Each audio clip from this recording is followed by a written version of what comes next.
Hello friends आज हम बात करेंगे रिप्रोडक्शन इन ऑर्गेनिजम्स। ये क्लास 12th का पहला चैप्टर है फ्रेंड। तो सबसे पहले यहाँ पे जानेंगे रिप्रोडक्शन क्या है और किसे कहते हैं। तो reproduction is a biological process in which living organism give rise young ones similar to themselves या सिमिलर टू इटसेल्फ की। रिप्रोडक्शन वो प्रक्रिया है जिसमें ऑर्गेनिज्म बच्चों को जन्म देते हैं जो उनके जैसे होते हैं। ठीक है फ्रेंड, ये क्या है? रिप्रोडक्शन है, या हम ये कह सकते हैं रिप्रोडक्शन वह प्रक्रिया है जिसमें एक जीव अपने समान एक छोटे से जीव ऑफस्प्रिंग को जन्म देता है, उसे रिप्रोडक्शन कहते हैं। ठीक है, अब ये बात करते हैं फ्रेंड कि यहाँ पे एनसीईआरटी की पहला लाइन दिया हुआ है कि each and every organism can live only for a certain period of time, कि जो भी जीव है प्रत्येक जीव केवल कुछ निश्चित समय तक जीवित रह सकता है। ठीक है, अब बात करते हैं दूसरा पॉइंट यहाँ पे दिया है कि लाइफ स्पान, जीवन अवधि के बारे में, कि लाइफ स्पान क्या है? The period from birth to the natural death of an organism represents its life span, कि किसी भी ऑर्गेनिज्म का जन्म से लेके उसके नेचुरल डेथ, प्राकृतिक मृत्यु तक का जो पीरियड होता है उसे हम जीवन अवधि कहते हैं। ठीक है, तो ऑर्गेनिज्म का जन्म से लेकर उसकी नेचुरल डेथ तक का जो पीरियड होता है उसे क्या कहते हैं? लाइफ स्पान कहते हैं। अब हम बात करते हैं जो लाइफ स्पान है, ये लाइफ स्पान कितना दिन हो सकता है। अगर हम बात करें फ्रेंड, ये जो लाइफ स्पान है किसी भी ऑर्गेनिज्म का, कम से कम एक दिन या फिर ज़्यादा से ज़्यादा अधिक से अधिक कुछ हज़ार वर्ष हो सकती है। ठीक है, it may be as short as a few days और as long as a few thousands year. Clear friend, इन्हीं दोनों के बीच ज़्यादातर जो लिविंग ऑर्गेनिज्म की लाइफ स्पान है बनी रहती है। ठीक है फ्रेंड, कह रहा है इन्हीं दोनों के मध्य अधिकांश जीवों की जो लाइफ स्पान है बनी रहती है। अब हम ये बात करते हैं एक नेक्स्ट पॉइंट की, यहाँ पे एक बहुत ही इंपॉर्टेंट पॉइंट दिया है फ्रेंड कि कोई भी ऑर्गेनिज्म का, किसी भी ऑर्गेनिज्म का जो लाइफ स्पान है उसके बॉडी साइज से संबंधित नहीं है।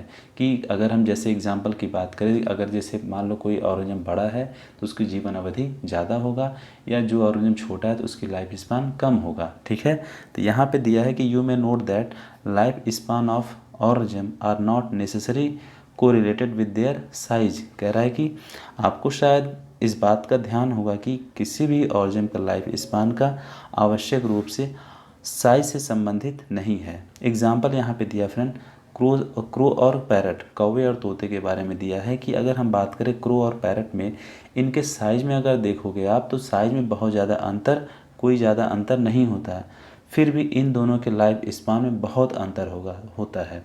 अगर हम क्रो के लाइफ स्पान की बात करें तो क्रो का लाइफ स्पान 15 साल होता है और पैरट का लाइफ स्पान फ्रेंड 140 साल होता है। क्लियर, अब हम नेक्स्ट पॉइंट की बात करते हैं। एक एग्जांपल और दिया यहाँ पे पीपल ट्री और किसके बारे में फ्रेंड? पीपल ट्री और मैंगो ट्री की। अगर आप देखो जो मैंगो ट्री का लाइफ स्पान है वो पीपल ट्री से काफ़ी कम है।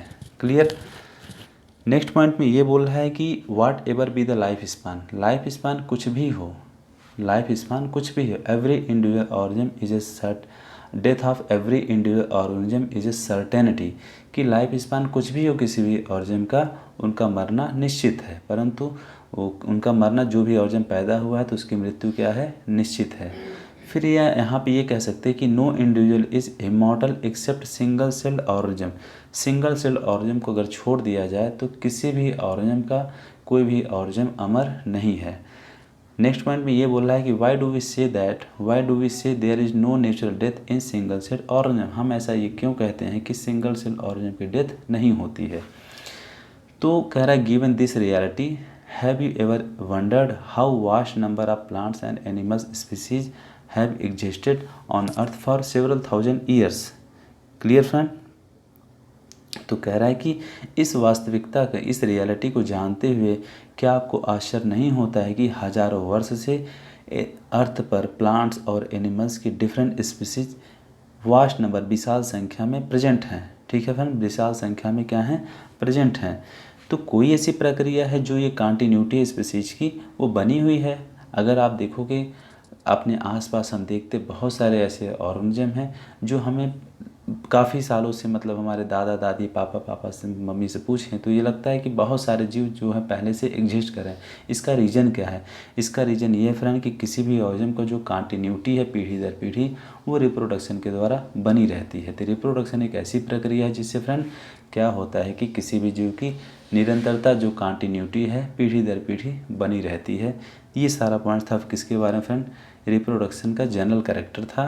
तो फ्रेंड्स आज के लिए बस इतना ही। अगर मेरा वीडियो अच्छा लगा हो so please like and subscribe to my channel. Thank you.